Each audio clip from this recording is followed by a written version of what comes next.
نہ جھگڑے کی بات کر رہا ہوں، نہ شیعہ سنی کا میں فرقہ نکال کر آپ کے سامنے اور جو ہے یہ کر رہا ہوں کہ نہیں، میں آپ کو جو تاریخ جو کی ہے وہ تو بولا جائے گا نا، جو گزرا ہے، جو لوگ جیسے تھے ویسے آپ کو بول رہا ہوں میں، اس میں لڑائی کی بات نہیں ہے، نہ میں آپ کو کوئی بات کر رہا ہوں، جو تاریخ کی ہماری بات چل رہی ہے۔ حیدرآباد دکن کو مدینہ الاولیاء کیوں کہا جاتا ہے اور اس میں بڑے بڑے اولیاء کرام نے کیسے کیسے کارنامے کیے، یہ مختصر سا خاکہ میں آپ کے سامنے کھینچ کر بانی جامع نظامہ کی بارگاہ میں لے جانا چاہتا ہوں۔ تو لہٰذا حیدرآباد دکن میں قطب شاہی دور میں میر مومن صاحب قبلہ رحمۃ اللہ علیہ، اچھا میر مومن صاحب قبلہ سے پہلے ایک اور بڑے بزرگ کا نام آتا ہے حیدرآباد دکن میں، جو بابا شرف الدین سے بھی پہلے ہے اور میر مومن صاحب، کیونکہ بابا شرف الدین رحمۃ اللہ علیہ پردہ فرما کر 700 سال کے قریب ہو گیا، 700 سال سے لگ، کیونکہ بابا شرف الدین رحمۃ اللہ تعالیٰ علیہ عراق سے آئے تھے، بغداد سے، اور آپ نے کہ حیدرآباد دکن پہ بہت بڑا احسان کیا ہے۔ میں بتاؤں گا کہ کس طرح آپ کے خانقاہ سے لوگ کلمہ پڑھ کر باہر نکلتے تھے، آخرکار آپ کی ذکر کا یہ اثر ہوا تو انسان پتھروں سے کلمے کی آواز آ رہی تھی۔ بابا شرف الدین کا فیض ہے، اللہ تعالیٰ اپنے مصطفیٰ کے غلاموں کو ایسی شان عطا فرماتا ہے، لیکن جو اس سارے بزرگان نے کا مقصد دیکھیں آپ آئے کیوں حیدرآباد دکن میں، چاہے وہ بابا شرف الدین ہو بغداد سے آئے، یوسف شریف بابا ہو ایران سے آئے، ٹھیک ہے، بڑے بڑے بزرگان جو باہر سے آئے ہیں، ان کا مقصد کیا تھا؟ سارے بزرگوں کا ایک ہی مقصد تھا کہ اللہ کا دین لوگوں تک پہنچائے، اور دین کیا ہے بتائے، رسول کیا ہے بتائے، رب کی معرفت دلائے۔ اس سے ہٹ کر کوئی اور مقصد تھا تو مجھے بتا دیجیے، کوئی اور مقصد نہیں تھا بزرگوں نہیں تھا۔ تو حیدرآباد دکن میں ایک بہت بڑے بزرگ جو گزرے، چار مینار بننے سے پہلے ان کا مزار تھا، بابا شرف الدین آنے سے پہلے ان کا مزار تھا، وہ بزرگ ہے حضرت سیدنا چراغ اولیاء رحمۃ اللہ تعالیٰ علیہ، جن کا مزار جو ہے میر کے دہرے میں پیچھے کے حصے میں، اگر گیٹ پیچھے کی گیٹ سے آپ جائیں گے، آج بھی جو ہے نا اس دور سے پرانے جو ہے اینٹوں کی دیوار سے آپ کا مزار مبارک بنا ہوا، چراغ اولیاء رحمۃ اللہ علیہ، اور یہ چراغ اولیاء کے بہت بڑے عاشق تھے میر مومن صاحب قبلہ رحمۃ اللہ، اور وہاں پر چراغ اولیاء کے پاس پھر وہاں قبرستان میں ایک اور بہت بڑے بزرگ جن کی مزار شریف اسی قبرستان میں ہے، یہ چراغ، میں آپ کو میر کے دہرے کی بات کرتا ہوں، تین ایسے بڑے بڑے بزرگ ہیں، آپ سن کر حیران ہو گئے، انہوں نے بہت کام کیا حیدرآباد میں، بولے سبحان اللہ۔ ارے آپ حیا والے ہیں نا، جو ہم پر محسن ہمارے پیچھے کیا دوں گے، اوپر کے رسول کو دیکھ لے، انہیں کی بدولت آپ ایمان والے ہیں، بتو نا سبحان اللہ، بولیے آپ حیدرآباد میں تو سن کہ چراغ اولیاء رحمۃ اللہ علیہ، اور چراغ اولیاء کے تھوڑا آگے سے قبرستان میں گرین کلر کے آپ جائیے، جالی ہے، وہاں آرام کرنے والے سید نور الہدا قادری رحمۃ اللہ علیہ، یہ ایسے بڑے بزرگ ہیں، اور دونوں بھی سید ہیں، مولا علی کی اولاد میں سے تھے، اور اتنے بڑے یہ بزرگ تھے، انہوں نے جو کام حیدرآباد دکن میں کیا ہے، ان کے انتقال کے بعد، ان کے دنیا کے جانے کے بعد، خود مولا علی نے اپنی مزار سے مجوہروں کو آرڈر دے کر وہ ایران سے حیدرآباد دکن کو بھیج کر ان کی تدفین اور ان کا جنازے کا انتظام کیا تھا۔ خود مولا علی نے اپنے قبر سے مجوہر کو کہا تھا کہ جاؤ، میرا بیٹا وہاں انتقال کر گیا، اس کی تدفین بھی تم کرنا، انتقال اس کا جنازہ بھی تم پڑھانا، وہی تدفین کر کر آنا۔ سوچے کہ کتنے بڑے بزرگ تھے۔ تو خیر چراغ اولیاء رحمۃ اللہ علیہ ہو یا سید نور الہدا قادری رحمۃ اللہ تعالیٰ علیہ ہو، یہ دونوں بزرگ میر کے دہرے میں موجود ہیں۔ میر مومن صاحب قبلہ رحمۃ اللہ علیہ سے چار مینار بنا ہے، اور آپ نے جو تاریخ بنائی ہے، خیر اس پر بھی جانا نہیں چاہتا، یہ ہمارے حیدرآباد دکن میں کہنا سمجھانا چاہتا ہوں، بڑے بڑے اولیاء کرام آ رہا ہے۔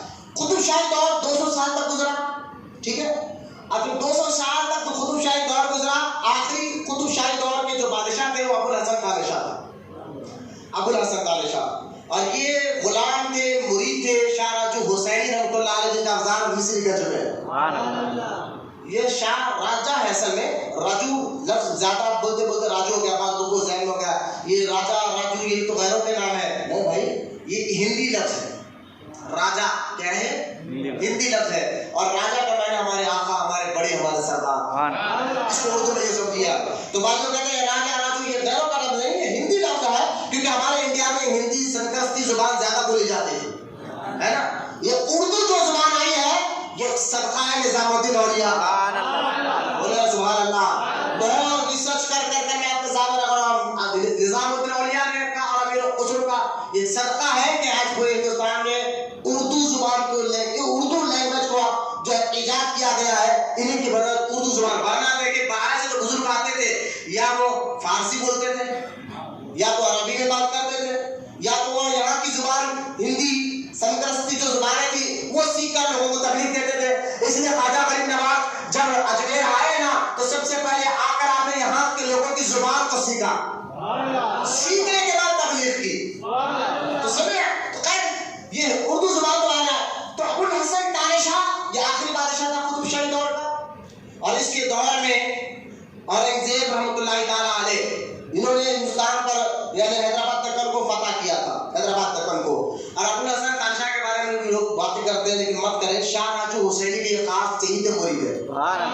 شاہ راجو حسینی رحمۃ اللہ علیہ جو بندہ نواز کی پوترے ہیں, خواجہ بندہ نواز کی دراز کے پوترے, اور ان کو قطب جو ہے ارشاد کہا جاتا ہے. ان کا لقب ہے قطب الارشاد. بولے سبحان اللہ. شاہ راجو حسینی کا لقب کیا ہے؟ قطب الارشاد. مطلب کیا ہے قطب الارشاد کا؟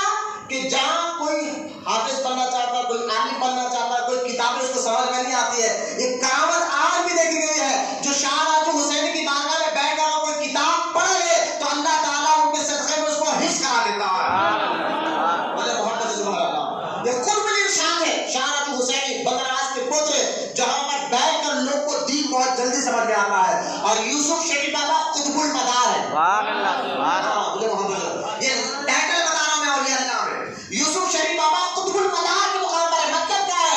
اگر کوئی مشکل حل نہیں ہوتی, کوئی مصیبت حل نہیں ہوتی, کوئی پریشانی حل نہیں ہوتی, جاؤ یوسف شریف بابا کی بارگاہ میں, اللہ ان کے صدقے میں مشکلوں کو حل فرما دیتا ہے. اس لیے ان کو قطب المدار کہا جاتا ہے. یہ جو ٹائٹل ہے نا یہ بڑے سالوں سے, آج حیدرآباد کے لوگوں کو پتہ نہیں ہے لیکن بزرگوں نے پہلے سے یہ ٹائٹل بزرگوں کے مشہور ہے.